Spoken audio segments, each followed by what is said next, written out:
Here we go, week number 2 of the college football season, and I've got a number of complimentary plays coming your way in this video report. Hi, everyone. Al DeMarco here, General Manager at DeMarcoSports.com. Of course, last Saturday kicked off the season by hitting 3 out of 4 of the comp plays. Complimentary plays, all sports combined over the past 2 years, 202, 165, and 5 roll. And again, these are the plays that I'm giving away, the plays that I always jokingly say are the best of the worst, the plays that after I handicap a complete card, narrowing down the field, the games that for one reason or another have warts to them, and I decide that they aren't going to be the best bet. So the way I look at it, to be anywhere over 500 with the plays that I'm discarding, and ain't too bad. So before I get to the complimentary plays, just a quick reminder for you, the second biggest discount of the entire season is available for you now, and it's a welcome back bonus for all of you that are coming back for the NFL season. And you can save 27% on your total purchase price simply by using coupon code 27%, 27PERCENT.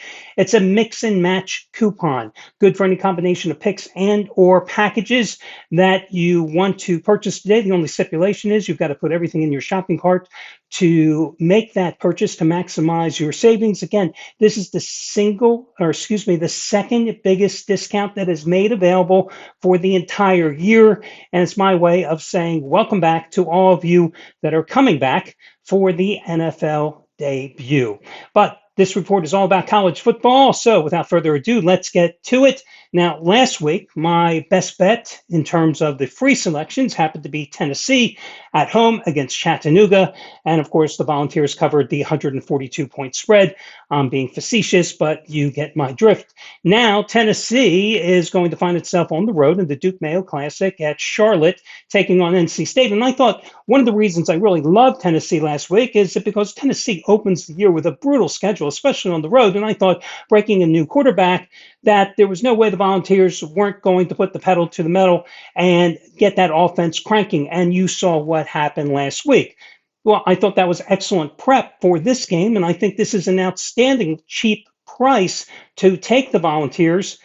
Why they are only a 7.5-point choice here against NC State is beyond me. And again, as I like to remind you, just like last week, Tennessee is my second favorite play of the day. It came this close to being what ultimately would have been my best bet today. And today, if you're watching this report on Saturday, I am going for broke, meaning that I have an ultra rare 30-dime release. How big is that play? Well, guys, my plays are normally rated 5, 10, and 15 dimes because I like that economy of scale to let you know that narrow range, how much I like a play. And every now and then I will have a raise the bar 20-dime release, and very infrequently, and the 22 years that I've been doing this on this site since I created it, do I have a 30-dime play. But there's one of those games that is screaming, bet me, bet me, bet me. And damn it, I'm going to do it, because more often than not, when that little voice is screaming in my ear, I'm a fool if I ignore those pleas. So I am going for it today.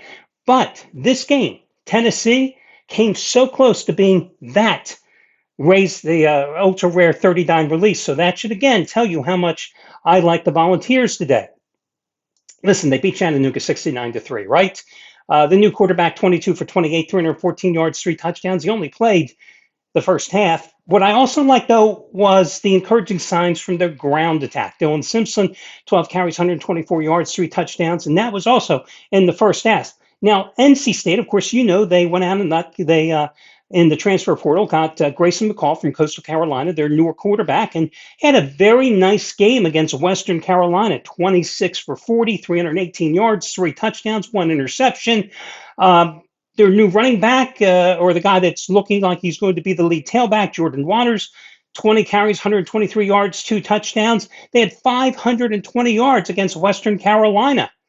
Problem is, they did not put away Western Carolina in a game in which they were a 32.5-point favorite, a game in which they only, well, let's put it this way, they trailed trailed entering the fourth quarter 21-17, and they were playing in Raleigh, and they only won the game 38-21. I don't think that bodes well when you're going to be hosting Tennessee. And again, I think this is an extremely cheap price with Tennessee. If you're looking for a team to tease, bingo, two-team, 7-point teaser. I'm hooking Tennessee with somebody there too. Just a little FYI. Your next play, and I'm going these in order of how I like them, would be Maryland -9 at home against Michigan State. The question with Maryland was, could they come up with a quarterback? Well, it looks like Billy Edwards Jr. might be the guy. Now, Edwards Jr. didn't get a lot of playing time, but in the past couple of years, remember this, he's a junior, third year in the program. He's familiar with the system. And it certainly showed last week against Connecticut, a game that the Terps won 50-7. Edwards Jr. had his coming out party, 20 for 27, 311 yards, 2 touchdowns, 629 total yards for the Terps in that game.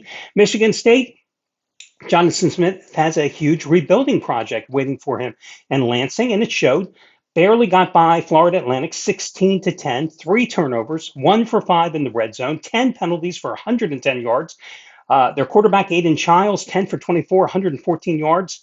0 touchdowns, 2 interceptions, only 293 total yards of offense. Now, remember, Maryland won last year 31-9, a game which they were up 21-0. 2 years ago in College Park, they also won 27-13.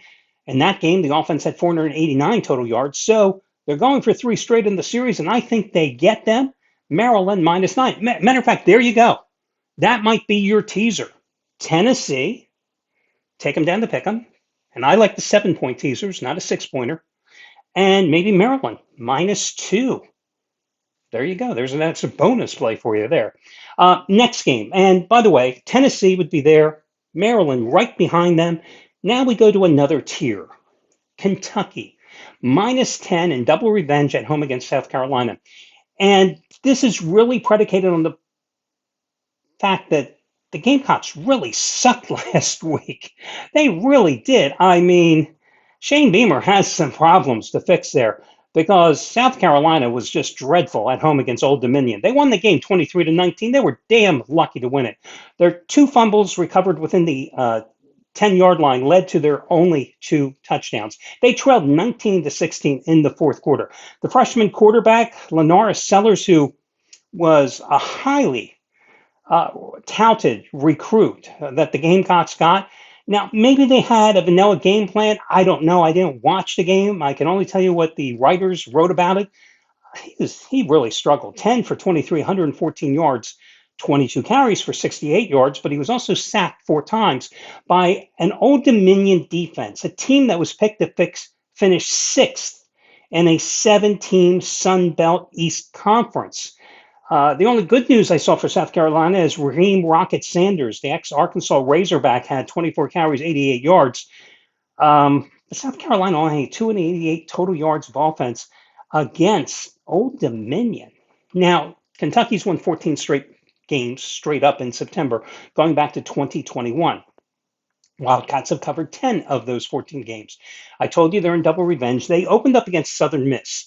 Now, that game was delayed a little over 2 hours by lightning, and was ultimately called off in the third quarter by inclement weather once more. But when it was called, they were up 31-0, okay? And Brock Vandagriff, the Georgia transfer, making his first start at quarterback, looked okay. 12 for 18, 169 yards and 3 touchdowns. Did have an interception. What I really like, though, is Kentucky's new offensive coordinator, Bush Hamdan. He wanted to play more up-tempo. Listen, you or I could have played more up-tempo than Kentucky did last year. I mean, this team was last in FBS at 54.9 plays per game. You talk about a pedestrian pace. These guys were playing like they had canes and wheelchairs. Well, they ran 42 plays in a game that was called at like the 9-minute mark of the third quarter. So that to me is a huge improvement. So again, I'd be willing to lay the 10 points with Kentucky in double revenge in that spot. Before we go any further, you've seen it at the bottom of the screen. If you've never made a purchase at DeMarcosports.com before, no better time to do it than on Saturday, guys, because you could get my best bet, my rare 30-dime release, plus all the plays of all the handicappers absolutely free, not only today, but another day, your choice, using the 2-day free all access pass. Yeah, it's free. And free actually means free, no strings attached. Why do I do it? Because I can, because I run the sites. That's the bottom line. But it's no better way to give you an opportunity to get a taste, to get a feel of what the handicappers do. Not only me, but everybody else at the site, a taste of how they analyze games and break them down and hopefully win you money for free. Um, Again, 2-day free all access pass. You pick the 2 days. If you've never made a purchase or never used the all access pass before, do it now over at DeMarcosports.com. That's why you see it at the bottom of the screen. Next game, Syracuse should have covered at home last week against Ohio. Shoulda, coulda, woulda, didn't. 2.5 point underdog at home against Georgia Tech. Let me ask you this. In hindsight, does Georgia Tech's win over Florida State, is that more or less impressive now that we realize Florida State sucks? Just saying. And that last week, Georgia Tech took care of business against Georgia State. Not exactly an impressive win, 35-12, but then again, Georgia State isn't any good. But now, for the first time, under Brett Key, the Yellow Jackets are going to be a road favorite. Now, under his predecessors, they were 2-10, their last 12 in that role against the spread. I like the way the Orange played. Kyle McCord, coming over from Ohio State, looked great. 354 yards, 4 touchdowns. And I'm going to cough now, so excuse me. I get so choked up talking about the Orange. But I like Syracuse to win this game outright.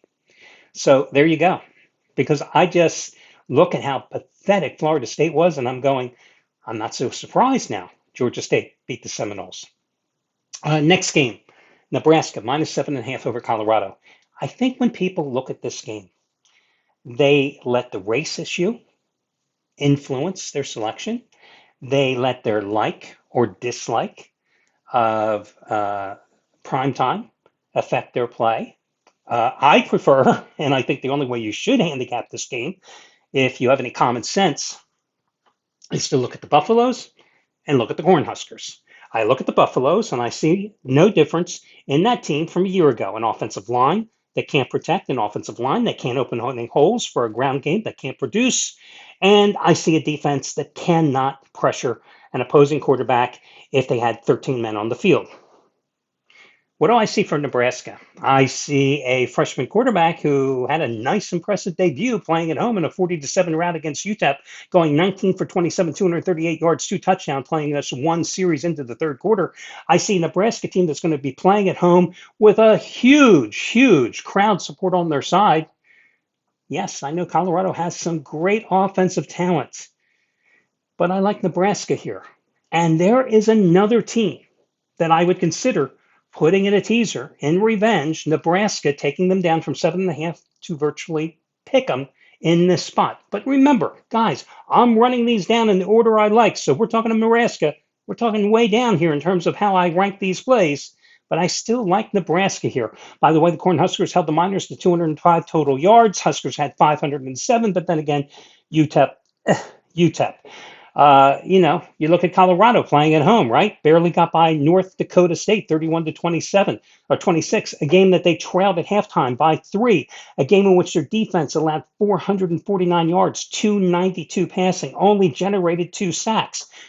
All the things I pointed out at the first. So again, you put your racial bias to the side. You put your love or hate of Dion to the side. You just analyze the game for what it is, a game, offense versus defense. I lean toward Nebraska at home in revenge, but I think the teaser is even a better possibility. And finally, you have Kansas taking on Illinois.